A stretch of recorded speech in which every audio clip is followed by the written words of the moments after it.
রব্বুল আলামিন বলেন, দুনিয়ার মানুষেরা রে, যারা এক আল্লাহর উপরে ঈমান এনেছো, যারা এক আল্লাহ বলে মেনে নিয়েছো, বিশ্বাস করে নিয়েছো, তোমরা আল্লাহ বলে ভয় কর।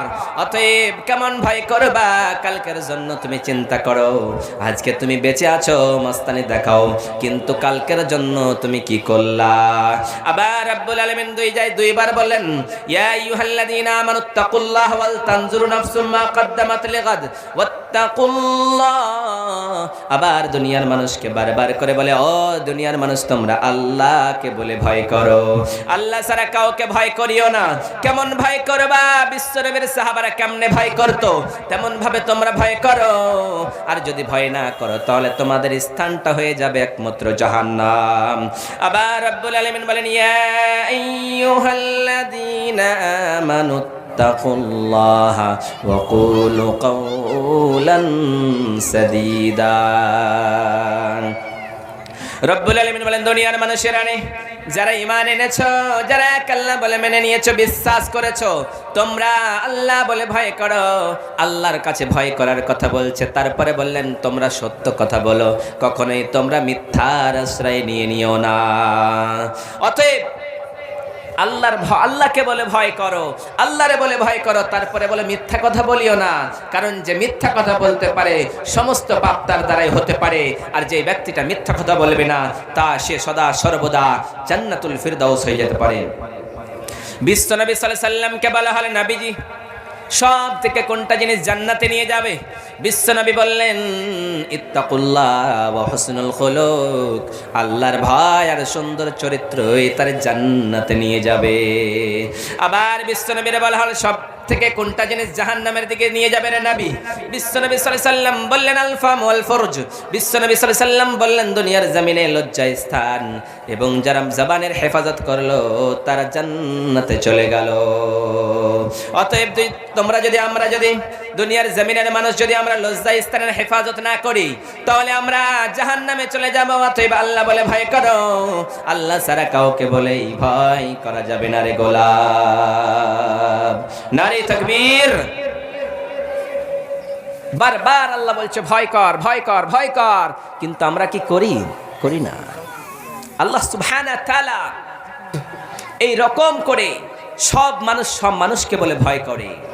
এক মহিলা, তার স্বামী যখন মৃত্যুবরণ করবে, তখন তার স্বামী তার স্ত্রীরে ডেকে বলে, আমার সলিমউদ্দিনের মা, আমি তো মরে যাচ্ছি, জীবনে তো আর বাঁচবো না, লাস্টে তোমাকে দুইটা কথা বলতে চাই। বলছে, বলো, কি বলতে চাও? বলছে, আমি যে তোমার ওই গয়নাটা ছিল সোনার, সেই গয়নাটা আমি চুরি করেছিলাম। তার স্ত্রী বলে, ঠিক আছে। আবার বলে, তুমি যে 1,00,000 টাকা রেখেছিলা, সেই টাকাটা আমি চুরি করেছিলাম। তার স্বামী বলছে ঠিক আছে, সব মাফ করে দিলাম, যেহেতু তুমি মারা যাবা। এবার লাস্ট সিচুয়েশনে বলছে, ভাই, ও আমার স্বামী জান, তোমাকে আমি বিষ খাইয়ে দিয়েছি, তুমি আমারে মাফ করে দাও।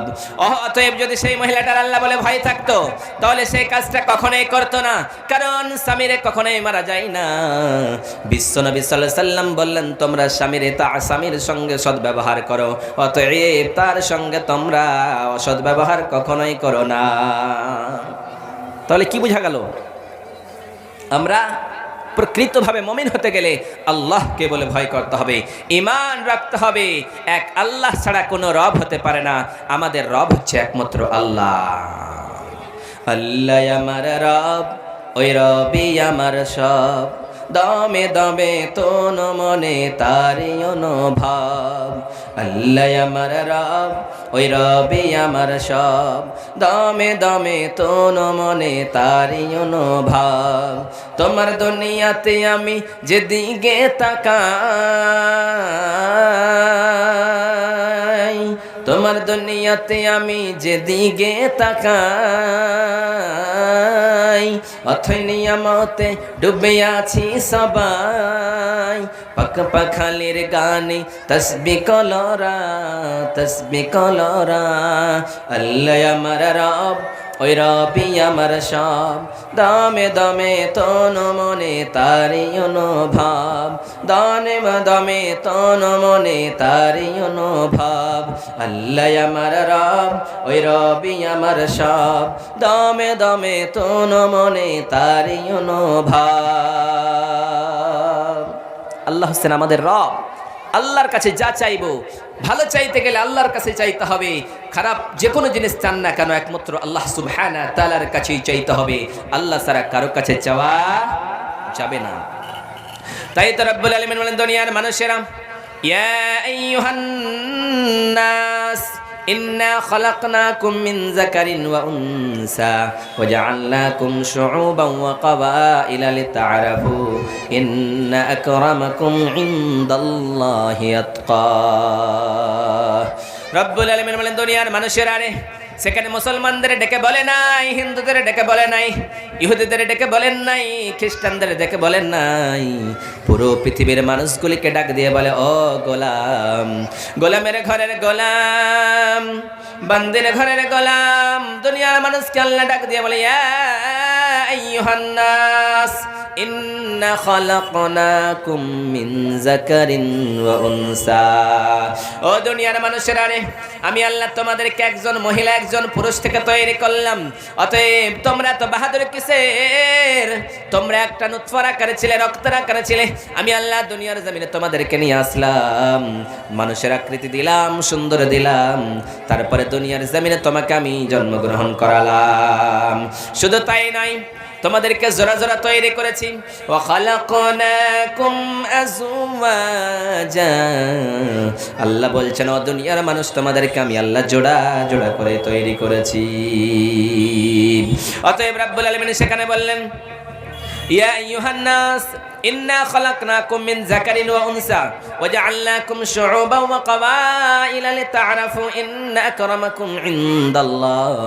রব্বুল আলামিন বলেন, দুনিয়ার মানুষেরা রে, আমি তোমাদেরকে একটা মহিলা একটা পুরুষ থেকে তোমাদেরকে বানালাম, তারপরে তোমাদেরকে আমি গোত্রে, তোমাদেরকে আমি বংশে, তোমাদেরকে আমি অন্য অন্য দলে বিভক্ত করে দিলাম, যাতে করে তোমরা এক অপরকে চিনতে পারো, এক অপরের সঙ্গে তোমাদের বন্ধুত্ব হয়ে যেতে পারে, ভালোবাসা মোহাব্বত হয়ে যেতে পারে।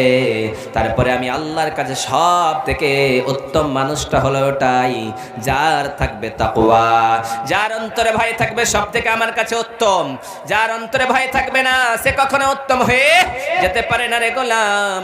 সদা সর্বদা যদি আমি আল্লাহর কাছে মনোনীত হতে পারি, প্রিয় হতে চাই, তাহলে আল্লাহকে বলে ভয় করতে হবে,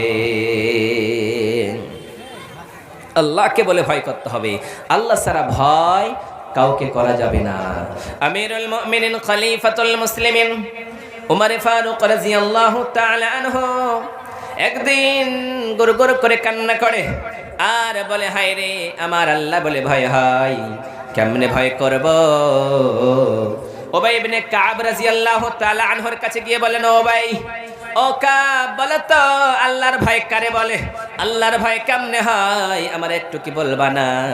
আল্লাহর ভয়টা কেমনে করব, একটু আমারে বুঝিয়ে দিবা না? উবাই ইবনে কাবের কাছে গিয়ে বলে, আমাকে আল্লাহর ভয় সম্পর্কে একটু বলুন। যে আমিরুল মুমিনিন খলিফাতুল মুসলিমিন ছিলেন, তারপরেও বিশ্বনবী সাল্লাল্লাহু আলাইহি সাল্লামের সাহাবী উবাই ইবনে কাবের কাছে গিয়ে বলে, ও কাব, তুমি আমার একটু বলো ভয় কারে বলে? আল্লাহর ভয়। উবাই ইবনে কাব বলে, ও আমিরুল মুমিনিন খলিফাতুল মুসলিমিন, আপনি কি কাঁটাযুক্ত রাস্তা দিয়ে গিয়েছেন, যে এই রাস্তাটা অতীব অল্প হবে আর তার চারপাশে কাটা হবে, ওই রাস্তা দিয়ে কি আপনি কখনোই পার হয়েছেন? বিশ্বনবীর সাহাবী আমিরুল মুমিনিন খলিফাতুল মুসলিমিন বললেন, ও নবীর সাহাবী, আমি তো পার হয়েছি। বলছে, কেমনে একটু দেখান তো। ও আমিরুল মুমিনিন খলিফাতুল মুসলিমিন বললেন, এমন করে পার হতে হবে, কাঁটাযুক্ত রাস্তা হবে, জামায় কাপড়, এই শরীরে কাপড় থাকবে, কুর্তা থাকবে, ওই কাপড়গুলো কাটাতে আটকে যেতে পারে, তাই আস্তে আস্তে করে পা রেখে রেখে যেতে হবে। অতএব উবাই ইবনে কাব বললেন, আমিরুল মুমিনিন খলিফাতুল মুসলিমিন, আল্লাহর ভয় হলো সেটাই। অতএব দুনিয়ার জমিনে পরহেজ করতে থাকতে হবে, মুত্তাকি হতে হবে, বিরত থাকতে হবে, এমন করে চলতে হবে যাতে করে দুনিয়ার জমিনে আমরা কখনোই লাঞ্ছিত না হয়ে যাই, অপমানিত না হয়ে যাই, অপদস্থ না হয়ে যায়। পরহেজ করতে হবে। আমাদের সমাজে পরহেজি যাকে বলে, অর্থাৎ বিয়ে বাড়িতে গেলে বলছে আমি খাবো না গোস, মাংস খাই না, বলে কি খাও, বলছে আমি মাছ খাই, সেটাই হচ্ছে পরহেজ। অর্থাৎ তার কোনো অসুখ রয়েছে, তার কোনো ভেজাল রয়েছে, সেই জন্য সে গরুর মাংস খাবে না, পরহেজ করলো। আল্লাহ বলছে এমন করে দুনিয়ার জমিনে পরহেজ করো, সত্যিবাদী হয়ে চলো, তোমাকে কেউ লাঞ্ছিত করে দিতে পারবে না, অপমানিত করতে পারবে না। তাই তো বিশ্বনবী সাল্লাল্লাহু আলাইহি ওয়াসাল্লাম বললেন, আল মুসলিম আখুল মুসলিম লা ইয়াযলিমুহু ওয়া লা ইয়াখযুলুহু ওয়া লা ইয়াহকিরুহু আত-তাকওয়া হাহুনা ওয়া ইয়াশিরু ইলা সাদরিহি সালাস মাররা। বিশ্বনবী সাল্লাল্লাহু আলাইহি ওয়াসাল্লাম বলেন, বিশ্বনবী বললেন আল মুসলিম আখুল মুসলিম, মুসলমান মুসলমান ভাই ভাই, এক মুসলমান অন্য মুসলমানকে কখনোই দুঃখ দিতে পারে না, কখনোই কষ্ট দিতে পারে না। আল মুসলিম আখুল মুসলিম লা ইয়াযলিমুহু, কখনোই জুলুম করতে পারে না, একজন ভাই অন্য ভাইয়ের উপরে অত্যাচার করতে পারে না। আজকে আমাদের ভিতরে সমাজে এমন হয়েছে, একজনের জমি অন্যজন দখল করে নাই। কারো যদি কমজোর ভাই থাকে, অল্প বুঝের ভাই থাকে, ছোট ভাইটারে বেঈমানি করে জমিন থেকে দখল করে দেয়, নিজের নামে সেই জমিটা লিখে নেয়। আল্লাহ বলে তোমার অন্তরে যদি আল্লাহর ভয় থাকতো কখনোই করতা না, কারো জমি দখল করতা না, নিজের ভাইকে তুমি অপদস্থ করতা না, লাঞ্ছিত করতা না, তুমি হতা মুমিন। অতএব দুনিয়ার মানুষ আল্লাহকে বলে ভয় করো, লা ইয়াজলিমুহু, কখনোই জুলুম করানো যাবে না।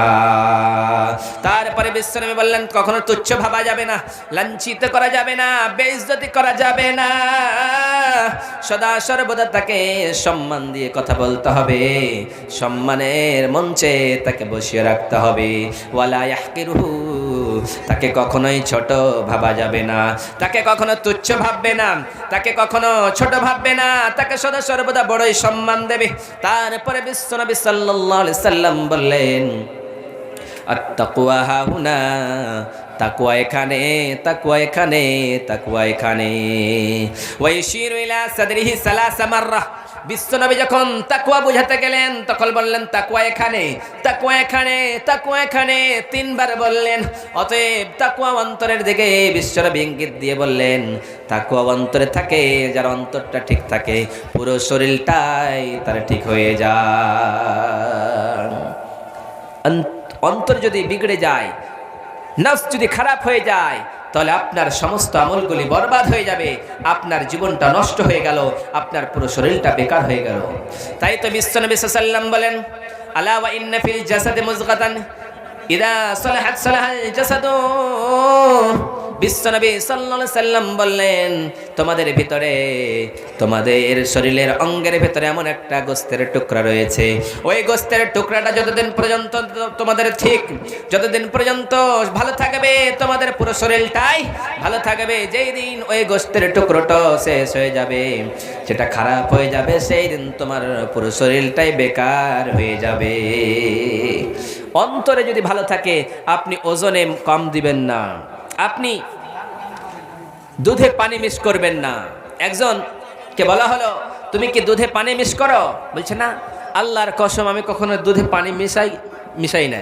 আর কি আমি শুদ্ধভাবে, আমি ইমানদার, আমি হাজির ছেলে, আমি কখনো দুধে পানি মিক্স করতে পারি না, কখনো নাই।